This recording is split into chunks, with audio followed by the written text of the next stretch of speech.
जिस फेज में सेल की प्रिपरेशन होती है डिवीजन कराने के लिए, उस फेज को हम कहते हैं, वो हम आगे पढ़ेंगे, इंटरफेज हम इसको कहेंगे। ये सारा जो फेज था, ये सारा का खेल था, मोर देन, आप आगे पढ़ेंगे, more than 95% of time, more than 95% of time of cell cycle, more than 95% time of cell cycle कहाँ यूज किया जाता है? इंटरफेस में। इंटरफेस न्यूक्लियो साइटोप्लाज्मिक रेशियो जो है वो डिस्टर्ब होता है।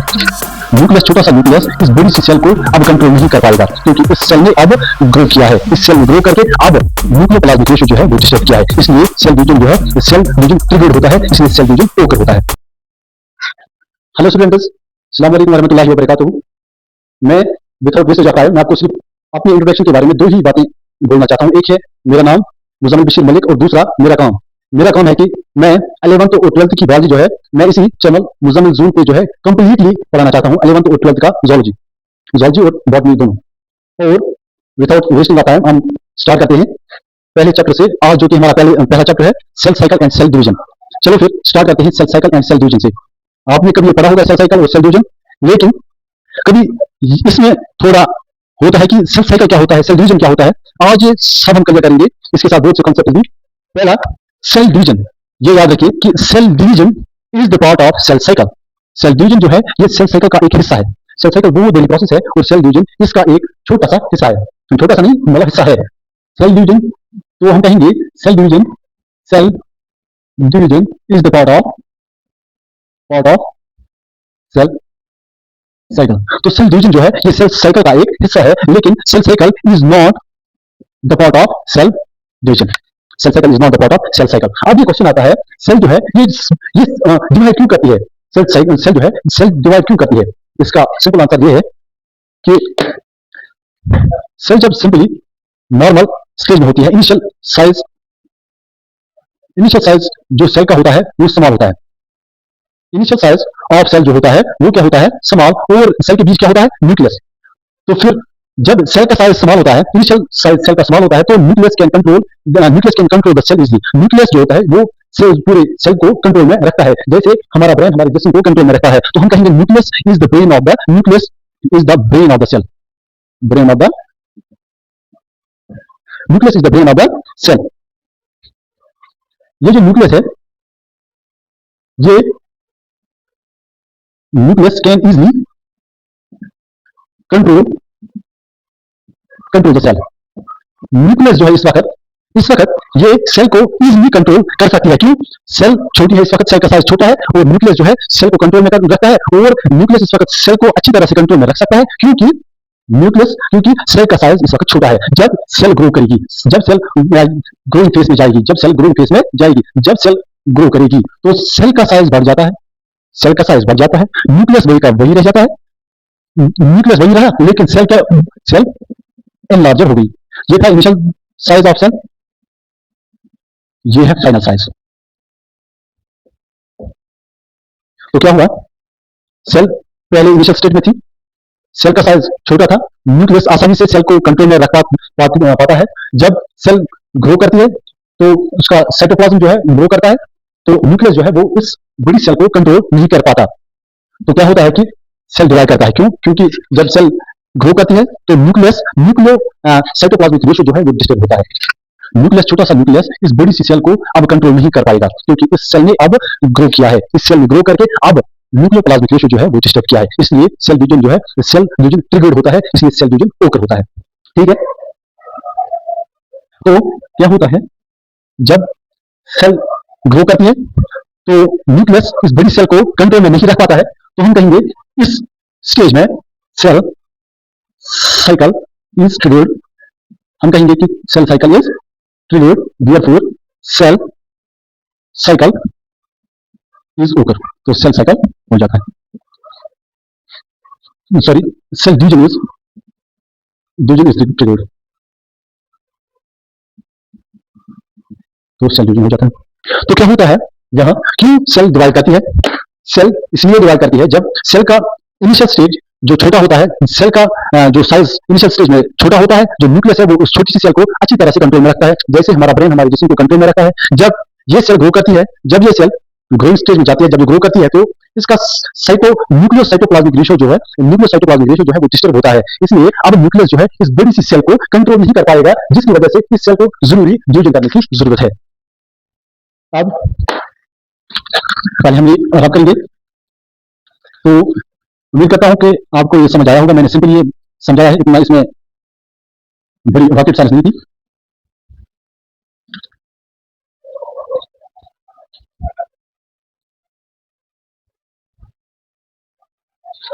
अब हम पढ़ेंगे, आपको पता है कि all sexually reproducing organism start their life as a single cell called the zygote. सभी all sexually reproducing all sexually reproducing organisms start their life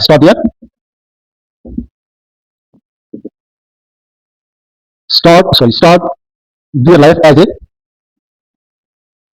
single cell called zygote. आपने zygote के बारे में पढ़ा होगा। सभी इस कायनात में सभी जो सेक्सुअली रिप्रोड्यूसिंग ऑर्गेनिजम्स होते हैं, वो अपनी जो जिंदगी जो है वो स्टार्ट करते हैं एक छोटी सी एक सिंगल सेल से। वो अपनी जिंदगी स्टार्ट करते हैं। कौन? Sexually reproducing organisms. चलो फिर हम देखते हैं कि zygote होता क्या है एक्चुअली। हम मानते हैं कि एक मेल है और एक फीमेल। ये जून है, समझो ये जून का नाम, समझो ये जून है, ये जूनी, मेल जून और फीमेल फीमेल लिख देंगे, सॉरी फीमेल जूनी। जून से आएगा स्पर्म, क्या आएगा? स्पर्म।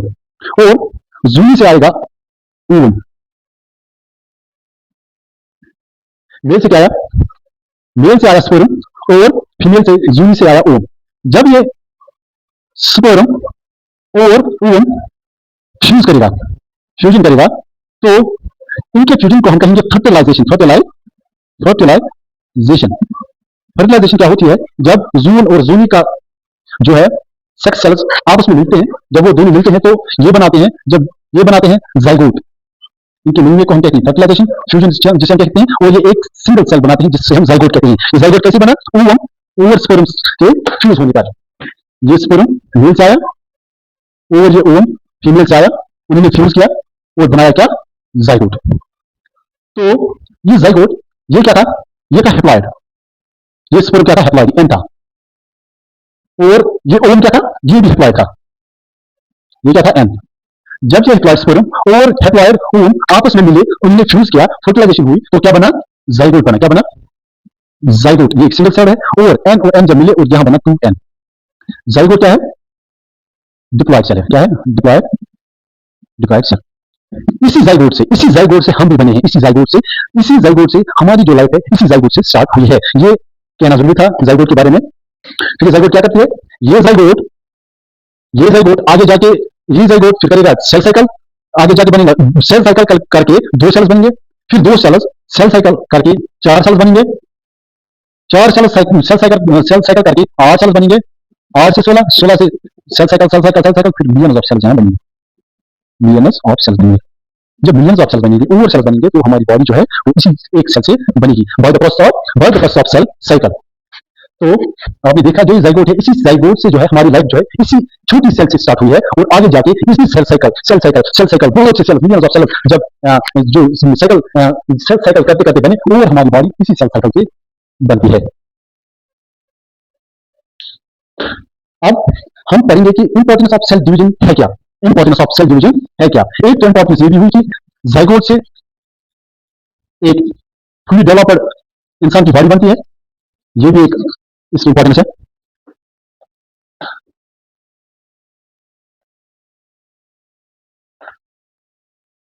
हम कहते हैं कि ग्रोथ एंड रिप्रोडक्शन और प्रॉपर्टीज ऑफ, हम कहते हैं, पहले टॉपिक लिखते हैं। टॉपिक क्या है? टॉपिक है importance of cell cycle, cell division. एक ही बात, लेकिन इंपॉर्टेंस ऑफ सेल डिवीजन है क्या? हम कहते हैं कि सेल ग्रोथ एंड रिप्रोडक्शन और प्रॉपर्टीज ऑफ सेल एंड, हम कहते हैं ग्रोथ एंड रिप्रोडक्शन और the properties of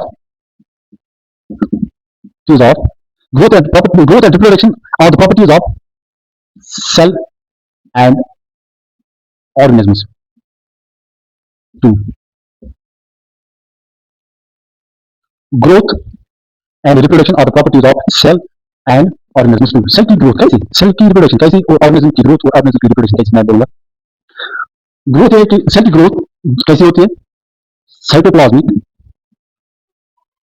growth is the continuous process. ये तो आपने सुना ही होगा। जो साइटोप्लाज्मिक ग्रोथ जो है वो एक कंटिन्यूस प्रोसेस है, ये कंटिन्यू होती है। साइटोप्लाज्मिक ग्रोथ ये कहां पे होती है, एक सेल में, एक सेल में ये ग्रोथ होती है। और रिप्रोडक्शन एक सेल की कैसे होती है, सिंपली एक सेल से रिप्रोडक्शन, ये इसकी प्रॉपर्टीज है। रिप्रोडक्शन कैसे होती है, ये एक पेरेंट सेल, इसने डिवाइड करके दो सेल्स बनाए, ये डॉटर सेल्स, ये दूसरी डॉटर सेल। तो हुई ना ग्रोथ और रिप्रोडक्शन की प्रॉपर्टी, सेल की property cytoplasmic growth is the continuous process, और रिप्रोडक्शन भी पेरेंट सेल से डॉटर सेल्स बने, तो ये तीन की प्रॉपर्टी आई, सेल्स की प्रॉपर्टी, सेल्स की ग्रोथ एंड रिप्रोडक्शन प्रॉपर्टी। अब हम देखेंगे कि ऑर्गेनिज्म ग्रोथ एंड रिप्रोडक्शन और the properties of organism. Growth, पहले ग्रोथ है कि आपका इंक्रीज ऑफ मास होता है, इंक्रीज ऑफ मास। रिप्रोडक्शन क्या है, या तो ऑर्गेनिज्म एसेक्सुअली कर सकता है रिप्रोड्यूस, रिप्रोडक्शन, या सेक्सुअली। दो तरह से एक ऑर्गेनिज्म जो है रिप्रोडक्शन दिखा सकता है। ये थी इंपॉर्टेंस इसकी सेल डिवीजन की। जब सेल आप कहोगे कि ऑर्गेनिज्म जो है वो ग्रोथ कर रहा है, सेल डिवीजन में इंपॉर्टेंस इसकी क्या है, इसकी यही इंपॉर्टेंस है। अगर सेल ग्रोथ ना करे तो आपका मास कैसे इंक्रीज हो सकता है, अगर सेल जो है डिवीजन ना करे, आप एसेक्सुअली और सेक्सुअली रिप्रोडक्शन कैसे कर सकते, तो आपके जेनेटिक्स कैसे बन सकते हैं इसके बगैर। तो सेल डिवीजन जरूरी एक प्रोसेस है। अब अगर आपको कोई कहेगा कि सेल साइकिल है क्या, cell cycle is the life cycle of a cell, ये बात याद रखिए कि सेल साइकिल जो है, ये cell cycle is the life cycle, ये लाइफ साइकिल है सेल की। और सेल साइकिल क्या होता है, cell cycle, cell cycle, cell cycle simply, cell cycle is the life cycle of the cell, life cycle of the cell, life cycle of the cell.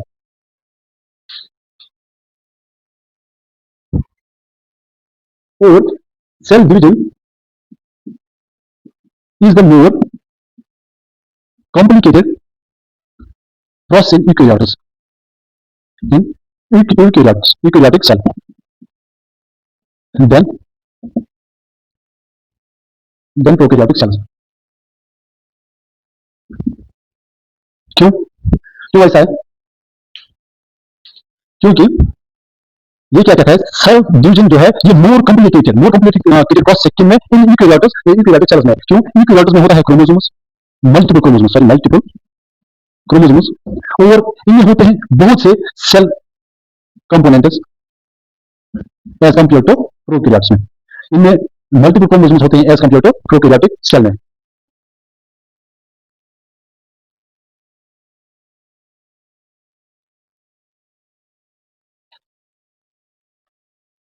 तो cell cycle को मुझे लगता है आपको अच्छी तरह समझ नहीं आया होगा, तो एक ट्रिक से मैं, एक कहानी से मैं आपको याद कराता हूं।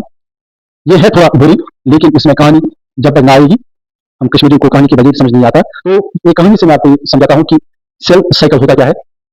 मान लो कि एक सॉरी मान लो कि एक घर में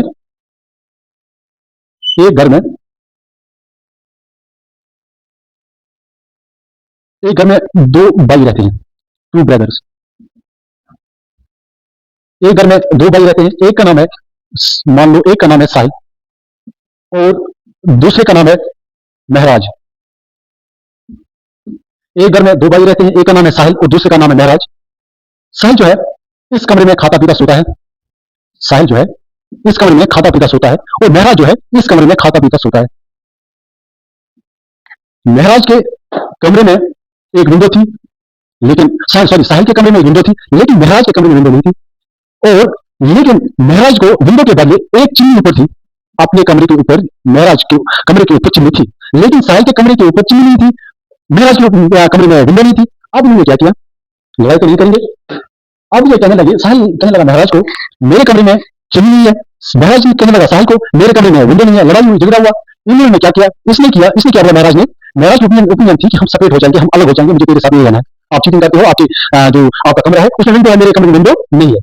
तो साहिल कहता है दफा हो जाओ अलग, मैं भी जाता हूँ अलग, और मेरे ऊपर भी चिमनी है, आप अपने कमरे के ऊपर चिमनी लगाइए। तो ये क्या कहते हैं कि ये कहते हैं, ये दोनों हम सेपरेट हो जाते हैं, हम अलग हो जाते हैं। मेरा समझाने का कुछ और है, मैं ये आपको समझा रहा हूँ कि सेल साइकिल होती क्या है। मैं आपको मिसाल दे रहा हूँ, प्लीज ये समझो, इस मिसाल ये बहुत अच्छी है, इंटरेस्टिंग कहानी है। अगर आपको ये समझ आया तो आपको सेल साइकिल और सेल ड्यूटी जो है याद आएगा।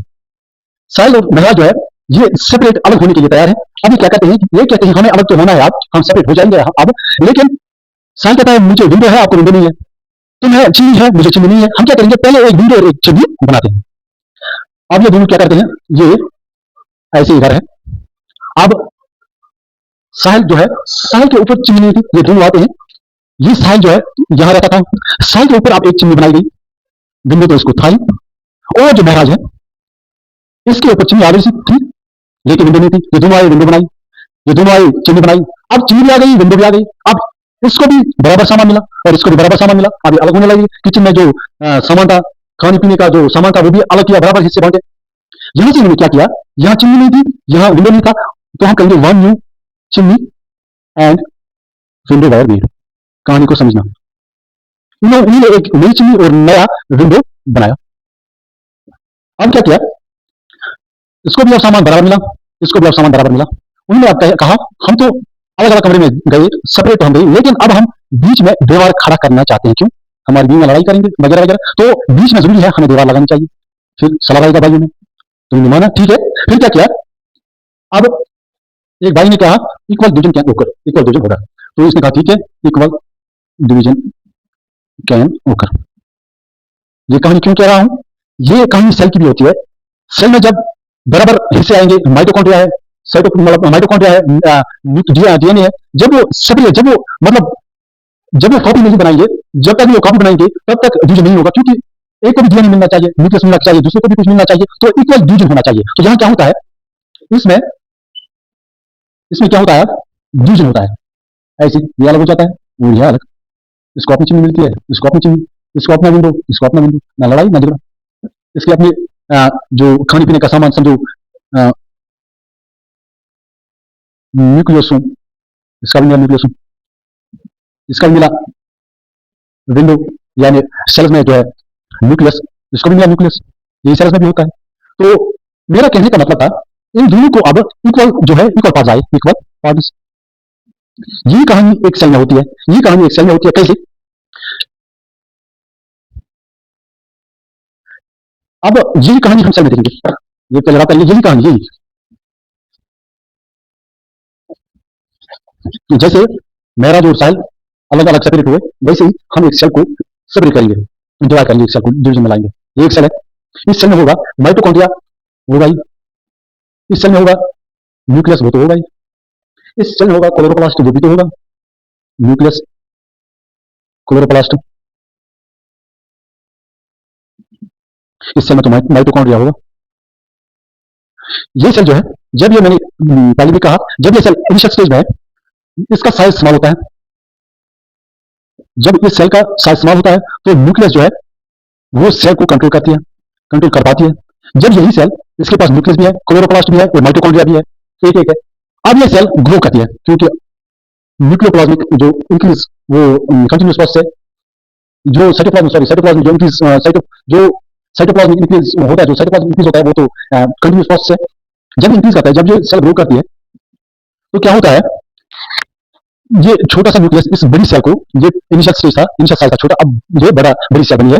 अब ये न्यूक्लियस जो है इस बड़ी सेल को कंट्रोल नहीं कर पाएगी, तो एक सेल क्या करती है, यहाँ न्यूक्लियो, ये देखिएगा प्लीज, न्यूक्लियो साइटोप्लाज्मिक रेशो जो है वो डिस्टर्ब होता है।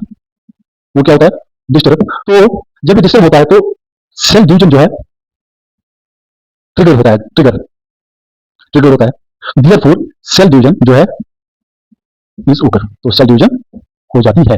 अब क्या हुआ, इसमें जब ये सेल ग्रो हो जाती है, तो इसमें क्लोरोप्लास्ट जो है ऑलरेडी होते हैं, न्यूक्लियस भी होता है और माइटोकॉन्ड्रिया भी होता है।